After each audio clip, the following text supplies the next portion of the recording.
Meanwhile, I went and talked about why, a little bit why I became interested in Clifford algebra, which talks on me, but just conceptually, because I didn't know. Oh, thank you.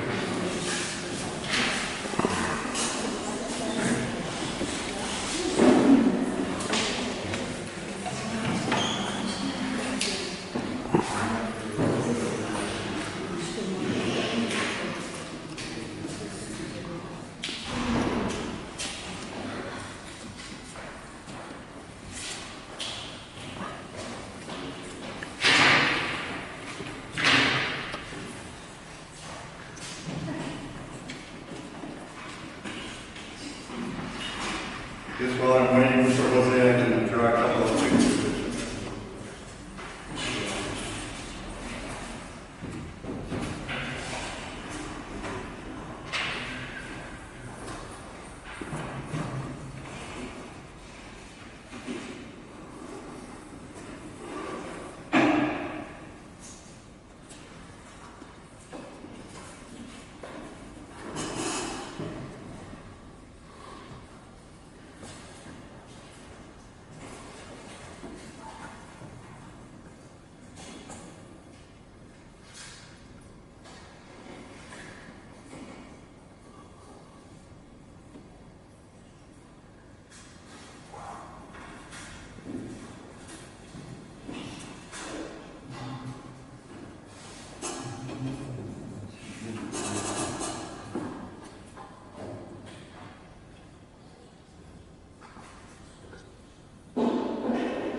Colleague of mine told me that Clifford algebra was just what I needed to create a new set of transformations beyond the Bell and Lawrence point of higher dimensional space.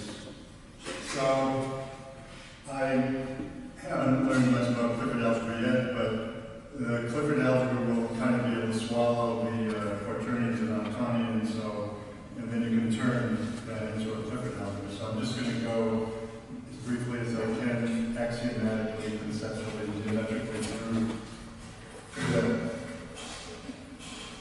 100 years ago, we had the infinities in the Rayleigh-Jeans law that from black-body radiation that gave rise to quantum theory.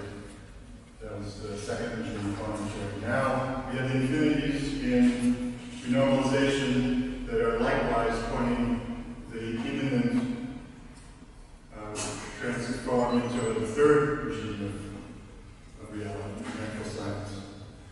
Newton, three dimensions, Einstein, four. String theory wasn't quite what I needed, so I had to modify it.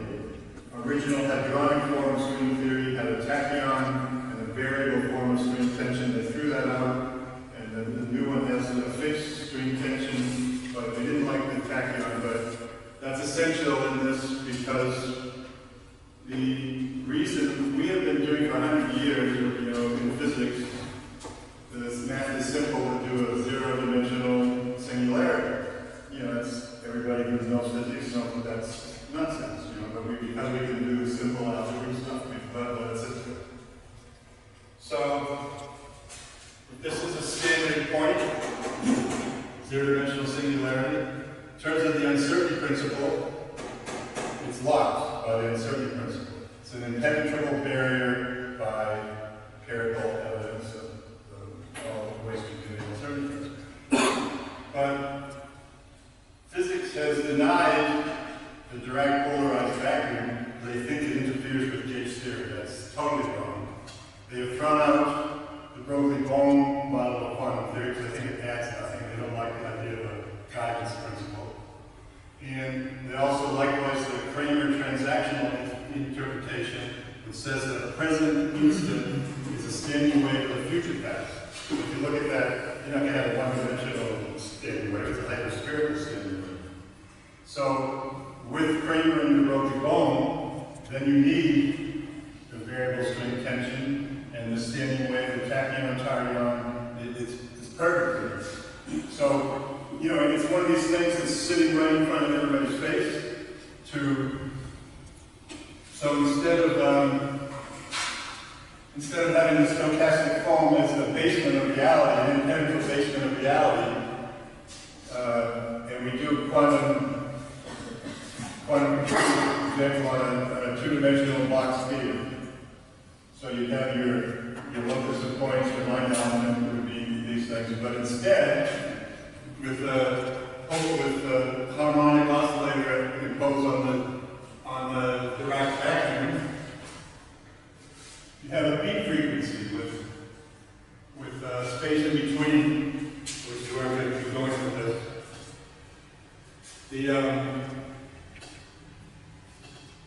The reason for needing this is esoteric, and I'm not going to open that can of worms.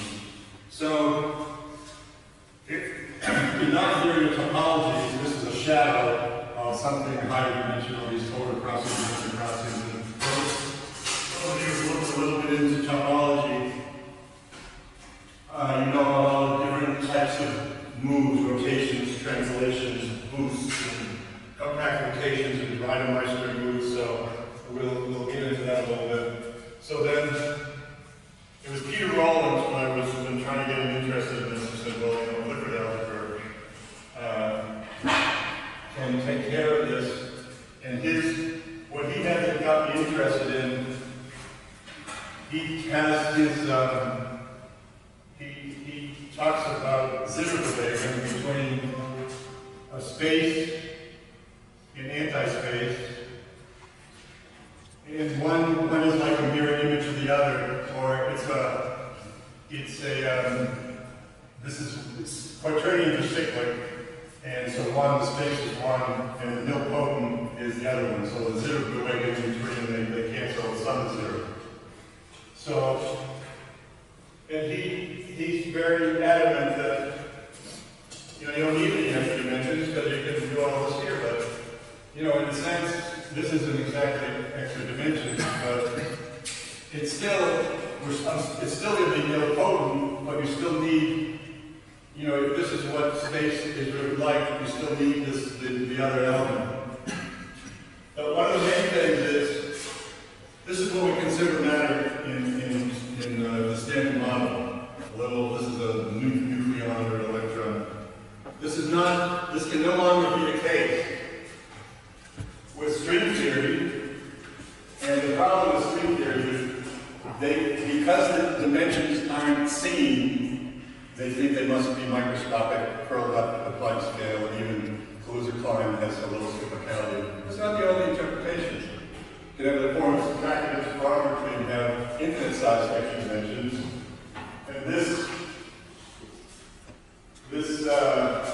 thing here, on the surface, it turns out to be a complex manifold of finite dimensionality. And then beyond that is the additional dimensions. I forgot what I was going to say there, so I'm going to come back to it.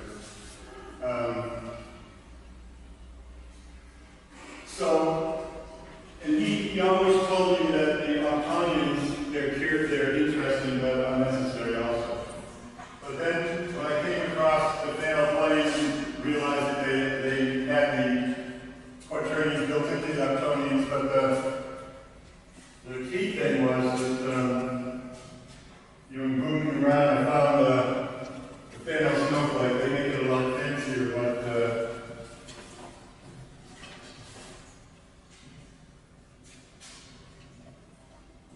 so these things involute. You want this on the collapse back down the state of I remember was. So string theory insists on one application to a force space of standard model because I think primarily because they think that the extra dimensions are curled up at Planck scale. But in this model, let me back up again. When Hamilton wanted to add an extra complex attribute to the system of complex numbers, first he added the J and the algebra didn't work. So he found that he added the third one, the IJK, he got closure. But adding closure, you're still stuck in. In order for this high-dimensional brain structure to work,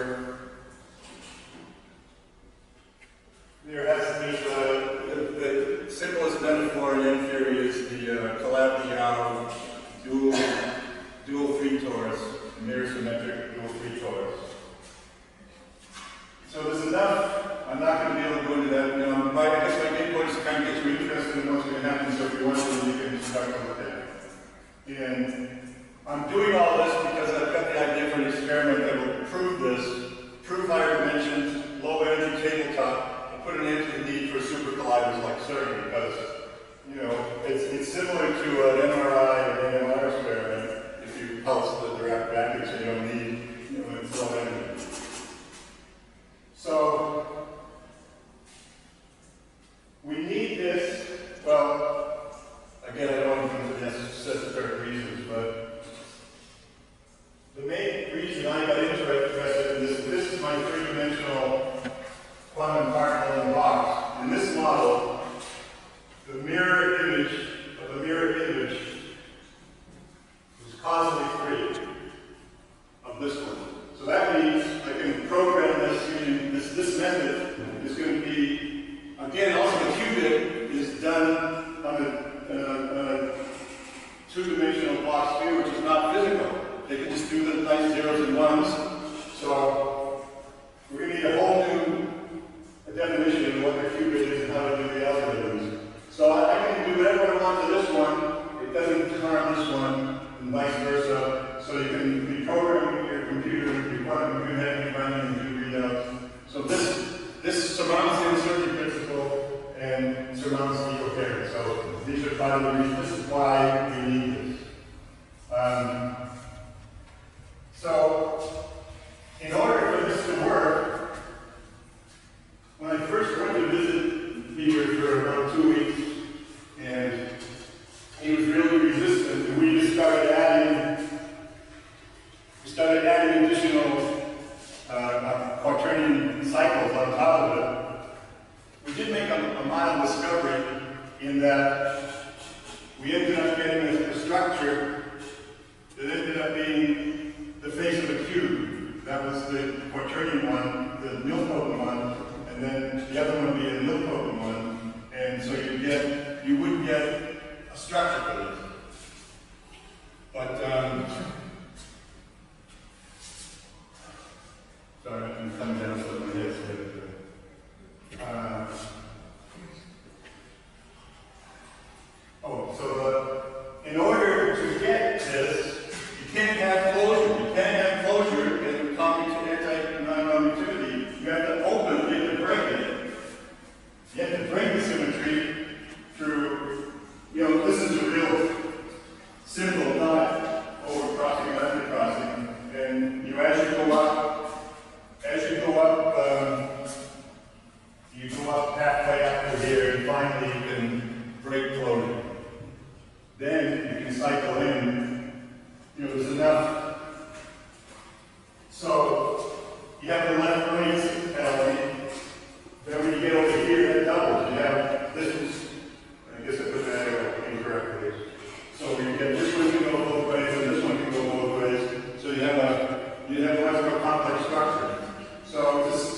to each other. So this higher dimensional object can become a 3 or 4 dimensional object. So this is going to be just one more little paragraph that I don't want to take time of really sitting next to this evening. I can't say the Russian name. If all spectral lines for the last 100 or however long you've done in 3 states, if this opens up into high-dimensional cavities, well, first of all, Vitier postulated tight-bound states below the lowest orbit, and to me that was nonsense. I ignored it for 12 years until I started getting into this, and wow, this is exactly what I need. The hyperspherical volume equation has been around since about 1895. So in this cycle, this manifold, this finite dimensional manifold uncertainty found in part of this Calabi-Yau retard, mirror symmetric. It's going to open and close like that. The first spectral line in hydrogen is at half an angstrom, the next one is 2 angstroms. So I'm predicting by this experiment to find new spectral lines in hydrogen below the lowest orbit only because they're included the Klein space. So when the first one opens, 0.5, let's say 0.8 or something like that, you can actually do the calculation. I haven't done to do it yet. The second one, 1.1, and then, from basic chemistry, if you excite the electron enough, it goes off to infinity. So we're going to get a couple of signals back when we send in our signal, new spectral lines. And then, if and when we break through, the signal won't come back, it'll go off to infinity. Then we'll know we've done our job. And I may or may not get to do this, but it is my belief this is what matter is, especially you young people who this could be, working on this will be a couple dozen Nobel Prizes to figure all this stuff out. And the quantum computer can't occur until you develop qubits based on this kind of structure. I mean, well, he wanted me to take the whole hour. I'm going to take 5 minutes. No. Did you change his mind? Or are you talking about it? Well, no. Anyway, okay, so I have to stop. I don't know if there's one other. Anyway, you see pages with 25 people on it. If anybody wants to participate in that, we're happy for that. Because now we're going to England next week and put my little team together. We're going to try to design this experiment. This national standards covers all the equipment. Anyway, that's enough so you can go online and find some of my other stuff. And anyway, thank you for your patience and time, unscheduled time.